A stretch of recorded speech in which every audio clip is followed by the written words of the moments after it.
caras amigas, estamos de volta trazendo para vocês mais alguma coisa sobre criação mental, o poder da meditação e coisas que eu sei, vocês têm me dado retorno, que vocês têm apreciado. Pois é, nós vamos falar de cocriação mental. E para a cocriação mental, quer dizer, você criar o que você deseja, os seus sonhos, você deve estar em estado de pleno relaxamento.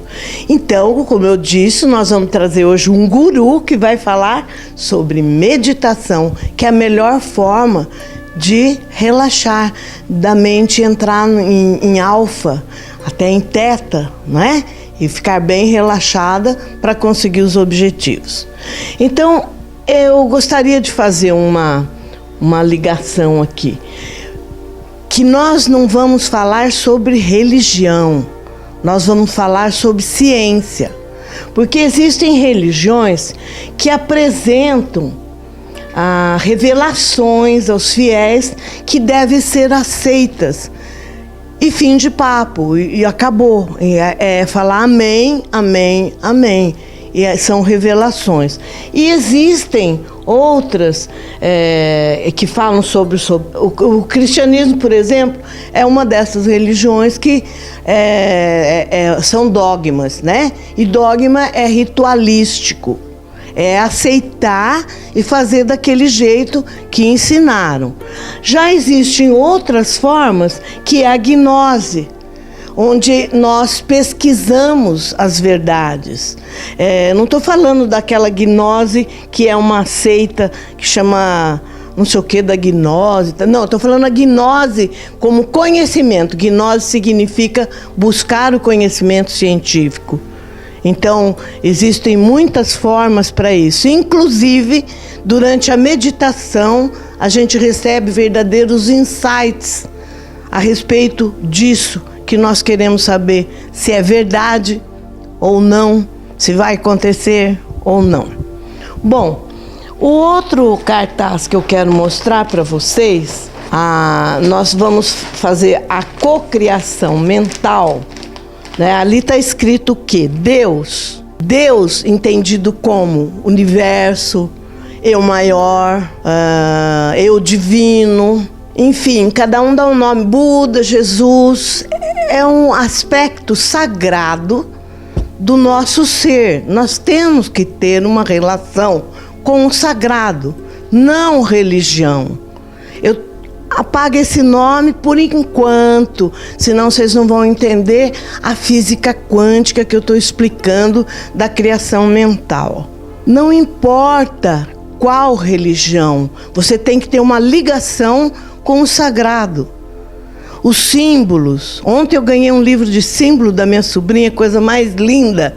O que são os símbolos? São os arquétipos no universo todo. Os arquétipos que Jung trabalhava na sua psicanálise. São formas, pensamentos, são nódulos de energia, são entidades, são símbolos que nós trazemos porque a nossa mente é objetiva. A nossa mente objetiva precisa de algo palpável, como os santos, os anjos, pode ser até os orixás do candomblé. Não importa a religião, importa a sua ligação com o sagrado. Ninguém vai mexer com a sua religião, todas são boas. Todas apresentam a verdade de uma certa forma. Mas busque a verdade dentro de você. Lembre-se, né, no templo de Delfos, homem, conhece a ti mesmo e conhecerás os deuses. Então, eu quero mostrar para vocês esse gráfico que é da Elaine Ourives, a minha guru. Então, ela coloca assim, que Deus, ou o eu maior, ou o universo, ou o vácuo quântico, como fala a física quântica, contém todos os arquétipos, contém todas as formas daquilo que nós queremos. E ele se comunica com o nosso inconsciente, ou subconsciente na psicologia. O consciente, que nós tomamos conhecimento pelos 5 sentidos, não chegam no eu maior.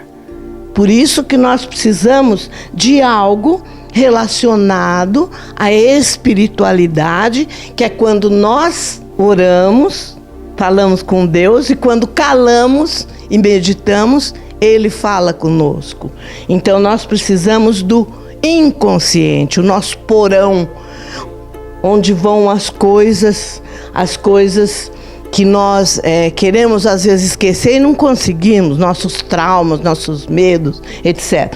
Que os psicólogos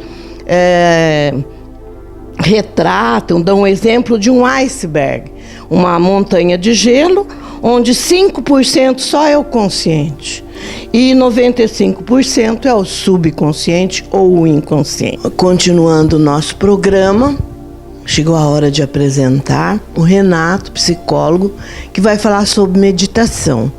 Antes, eu gostaria da atenção de vocês para esse vaso de cerâmica feito pela Yara Petrucci, que é ex-caminhoneira, e o quadro atrás de nós, pintado por ela, que são fractais.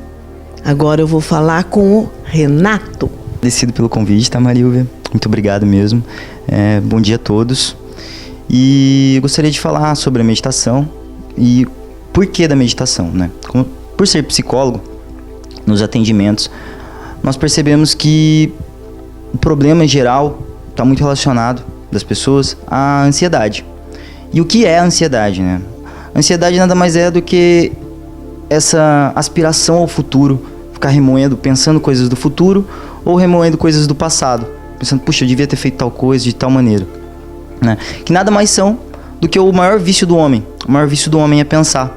Tem um escritor que eu gosto muito, o Eckhart Tolle, que fez o livro O Poder do Agora, que ficou muito famoso, e ele fala justamente isso. Como o maior vício das pessoas que a gente não percebe é o pensar, né? Que é essa remoição, ficar remoendo futuro ou passado. E meditar é justamente uma forma de você entrar no presente, aquietar essas vozes, né? Abaixar o volume delas e ficar cada vez mais presente.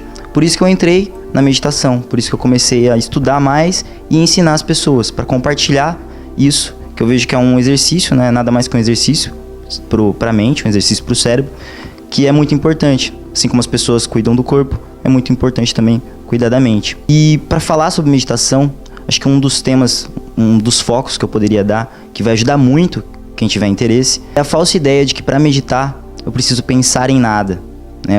Pô, mas como assim? Você acabou de falar que meditar é justamente aquietar a mente, mas é que essa ideia de, quando eu vou sentar para meditar, eu vou estar pensando em nada, eu vou pensar em nada, atrapalha muito quem quer aprender. Porque imagina o seguinte, se eu digo para você, não pense num elefante amarelo. Para você não pensar no elefante amarelo, primeiro você precisa construir a imagem do elefante amarelo.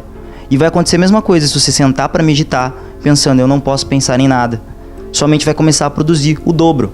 Então, na verdade, meditar vai aquietar sua mente, mas porque você vai focar em algo. Você vai repousar sua atenção em algum objeto, de forma consciente. E pode ser sobre qualquer objeto. Fala-se muito sobre a respiração, mas você pode meditar usando qualquer objeto para repousar sua atenção. E por que disso, né? A meditação é um treino basicamente de foco. Então imagina o seguinte, quando eu contraio o meu músculo do foco, imagina que aqui é o meu músculo do foco, certo? Quando eu estou contraindo, quando eu estou prestando atenção em alguma coisa de forma consciente, eu contraio o músculo. Então ele fica contraído, estou prestando atenção, estou focado naquilo. Se algo me distrai, algum som, alguém fala comigo, meu músculo relaxa. Então se você quiser tentar meditar, estiver aprendendo a meditar e perceber que sua mente está se desviando, não fique bravo, meditar é justamente esse treino. Ela desviou, você vai chamar ela de novo. Tá prestando atenção, pode ser na respiração, como eu falei, em qualquer outro objeto, mas tá prestando atenção na respiração, ela vai se desviar de novo. Normal, ela foi, você traz de novo. E é justamente esse movimento que vai fortalecer, o seu foco. E aí, em um momento, você vai perceber que você vai conseguir ficar mais tempo focado do que desfocado. Isso é meditar, é treinar isso. E por que isso é tão importante, né? Para fazer qualquer coisa de forma exemplar, você precisa estar focado, né? A galera da alta performance sempre bate na tecla do foco, porque hoje a gente teve uma mudança de paradigma. Durante muito tempo você acreditou que para você ter sucesso, para você conseguir realizar coisas, era necessário ter multiatenção, né? Ser um multitask, multitarefa, fazer várias coisas ao mesmo tempo. Verdade. E hoje a gente sabe que não. Na verdade, se você foca em uma tarefa, seu desempenho é muito maior, porque você vai estar usando 100% do seu potencial naquela tarefa. Se você para fazer outra coisa, seu desempenho abaixa, aí você volta, você estava 100% realizando, você volta a 60%, quando você volta a 60%, até você chegar em 100% de novo, você vai demorar um tempo. Então, se eu fico realizando só uma tarefa, desempenhando meu 100%, eu vou fazer aquela tarefa mais rápido e com melhor qualidade. Então, já fazendo um paralelo, né, com o que você disse sobre cocriar, por que a meditação também é um tema que eu gosto muito, é que imagina o seguinte, o nosso cérebro ele possui vários vícios, né? Conforme a sua história de vida vai se desenrolando, certas coisas vão acontecendo que você vai acreditando que a realidade é daquela maneira. Cocriar, né, que é você realmente poder ver uma outra perspectiva das coisas, realizar coisas, né? Na verdade, às vezes não precisa nem mudar a realidade concreta, porque a realidade concreta ela é uma só para todos. O que às vezes pode mudar é a sua mentalidade. E se você medita e você abre espaços, abre caminhos para sua mentalidade. Então, se desde pequeno eu acredito que tudo dá errado na minha vida, né? Só coisas ruins acontecem na minha vida. E eu acredito nisso, eu fico remoendo isso, e isso se torna uma profecia autorrealizável. Por quê? Podem acontecer milhões de coisas boas na minha vida, mas aí uma coisa ruim acontece. Eu falo, sabia, tudo de errado acontece na minha vida. Às vezes o que você precisa mudar é só a chavinha. As coisas boas acontecem, mas você não tá percebendo, porque a sua lente da realidade tá focado nas coisas ruins. Viram que coisa bonita? Falou muito bem, viu, Renato? Gostei. E que pena, né, que já tá acabando o programa falando mais sobre o poder da meditação. Bom, então já falei que meditar é um exercício, na verdade, de foco, né? Então se você desfoca quando estiver sentado para meditar, tudo bem, só retornar sua atenção para aquilo que você estiver repousando sua atenção, sua mente. Falei sobre a importância da meditação justamente para você conseguir liberar espaços, liberar novas trilhas no seu cérebro, que vai realmente alterar a sua realidade.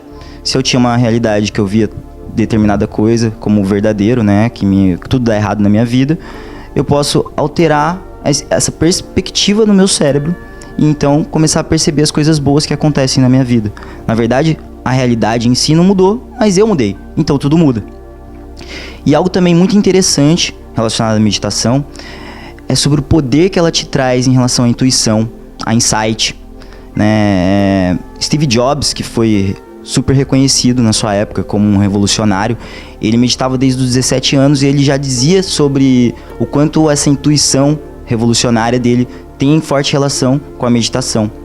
De novo, falando em alta performance, né, que é um tema que está em alta, sempre falam, as pessoas da alta performance sempre falam sobre esse poder da insight, como é importante você conseguir acessar esse estado. E por que a meditação tem relação com isso, né? Primeiro, o que é a insight? É justamente aquele momento eureka. Sabe quando você está pensando em algum problema, tentando achar a solução? Achei. Você pensa e não encontra. Você desiste, em algum momento vem a resposta. Por quê? O nosso cérebro, de novo, ele é treinado cada dia, todo momento, tudo que a gente faz. Quando eu tenho um problema novo, eu vou buscar referência no meu passado, em todos os problemas que eu já tive e as soluções que eu dei para aqueles problemas. Então eu vou pensar, né, vou ruminar sobre aquele problema, sob uma perspectiva que eu já tinha. Então eu vou o mesmo caminho, sempre, o meu cérebro percorrendo o mesmo caminho, só que agora, talvez, este novo problema precise de uma nova perspectiva. E a insight é justamente isso, você tem uma mudança brusca de perspectiva, sua realidade muda toda. E aí fica óbvio, você fala às vezes até, nossa, como que eu não pensei nisso antes? Por causa disso, você tem essa mudança brusca de perspectiva. E meditar te ajuda nisso, porque justamente, novamente, vai liberar essas novas trilhas no seu cérebro, né? Seu cérebro estava acostumado a percorrer sempre o mesmo caminho. Essas trilhas neurais, esse vício, o hábito mental, é justamente que faz essas trilhas. Quando você medita, você aquieta esses hábitos mentais, você vai abrindo espaço para outros caminhos no seu cérebro. Então, quando você precisar acessar a sua intuição de novo, né, seu insight, vai ficar mais fácil, porque seu cérebro não está mais viciado em um só caminho, liberar novos caminhos para o seu cérebro. E vejam bem, foi provado né, há muito tempo, que o cérebro tem neuroplasticidade. Esses caminhos que ele citou são os caminhos que percorremos sempre, falando sempre a mesma coisa, xingando as coisas, reclamando do que tem. Então, o novo caminho é uma coisa inusitada, que aparece com o insight. Achei, nossa, como eu não fui pensar nisso antes? Como eu não consegui pensar nisso antes? Então, nada pode ser resolvido. Nenhuma questão, nenhum problema pode ser resolvido no estado de ansiedade.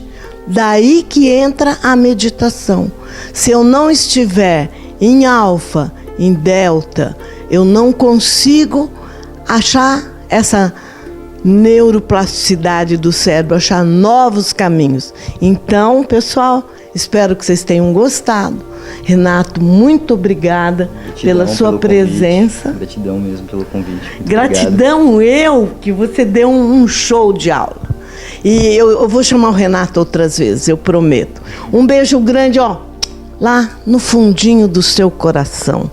Abra a cabeça para os insights da vida.